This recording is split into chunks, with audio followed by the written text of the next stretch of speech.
Alrighty, we're ready to turn the system on. You may recall when I explained the various components of the mixing cabinet that there's one power switch that will turn everything on. And that power switch is right here. So you turn it on, you see this green light comes on that tells you the power distribution unit is on. You look down here, you see the amplifier is turned on. But if we come up, we notice, uh-oh, the mixer's not on. Why not? If you can come around. The mixer didn't turn on because somebody turned it off. And the power button is right here. I don't know if you can see that. So we're going to turn the mixer on. This button should be on and left on because the main power button on the front is what's designed to power the system on and off every time. So if the system is properly set up, you turn it off here. So now everything is off and we turn it on and you'll see the mixer came on this time. The amplifier's on. We're ready to go. We've already connected the monitors and a microphone. The next step is to bring a pre-programmed it's called a scene, into the mixer. So you come to the buttons here and you'll see there's one here marked scene. You press that button and you turn this knob and you'll see that there are about 100 different scenes to choose from. Most of them are empty, but I'm going to pick one where I know there is a scene, and that's with one voice. So I hit scene, I turn the knob to find the scene, and then I hit recall. Right?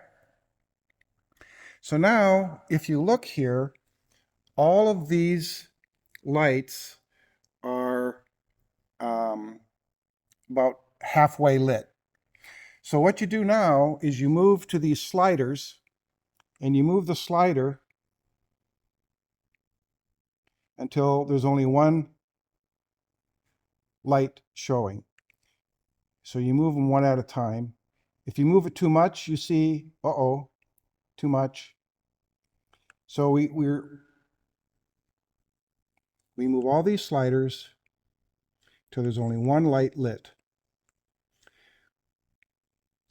Basically what we're doing is I had previously gone through with my choir and set up all these controls to match how they sing or play their instruments. Basically, people who have a soft voice have a higher setting. People who have a strong voice have a lower setting. This allows me to set it up once in advance and then recover it perfectly every single time I use the mixer, so that you're not having to mess around. If you notice here, all these settings are different. So these are all the different people in the choir, and this is where their setting is in order to have a good blend of voices and instruments. Very simple. The one last button you have to make sure that you turn is the one marked main, and the lights for that is up here. And it's the same thing. You move the slider until you've only got one light, and now the volume for the mixer that's sent to the church is properly set up. The next thing you do is you press the button marked input.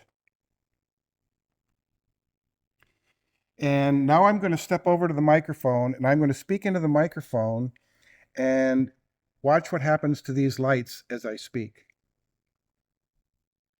Testing 1, 2, 3, 4, 5.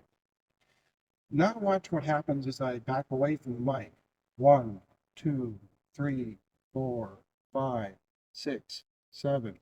The lights on the mixer should be getting smaller, indicating you're not getting as much volume from my voice. through the microphone. That's why it's important to keep yourself close to the microphone when you're singing. So if you're way back here, you notice you're not getting much on the lights over there. If I move in here, you notice the lights are much stronger. So as a consequence, you want to keep a constant distance from the mic, and that helps make sure that the settings that we've done for the system are the correct settings. For example, if I've got somebody who's singing way back here, I'm going to turn it up over there, right? So let's cut there for a minute. Yeah. Ready? All right, so we've got the system up and running. We've got a microphone working. The monitors are working. And you're asking yourself, okay, what about all these other buttons and knobs and switches? The good news is that most of those, all of these knobs, and all of this stuff here with the subs, those are already pre-programmed into the system. You don't need to worry about them. That's the good news.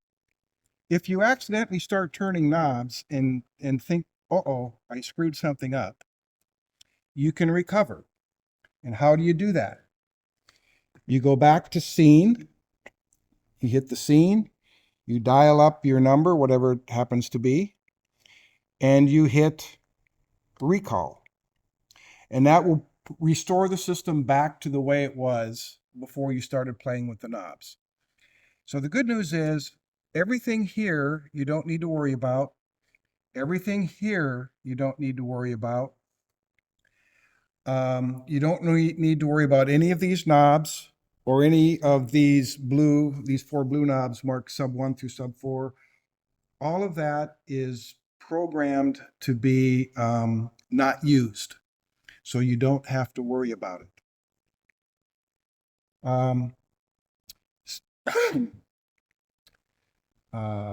I don't think there's anything else that's critical. Yeah. So did you have any questions, Ben or Bob? Mute. Why would you want to mute these? Good question. Let's imagine that on some particular day, particular club or choir member doesn't show up. So the system doesn't know that the choir member doesn't show up. And there are buttons here called mute. So let's say Antonio doesn't show up. So that's number 7. We can mute him. And so that way the system won't pick up any extraneous noise and interfere with your choir. So you can mute and unmute just by pressing the button. Anybody who's not here. That can be very handy, actually.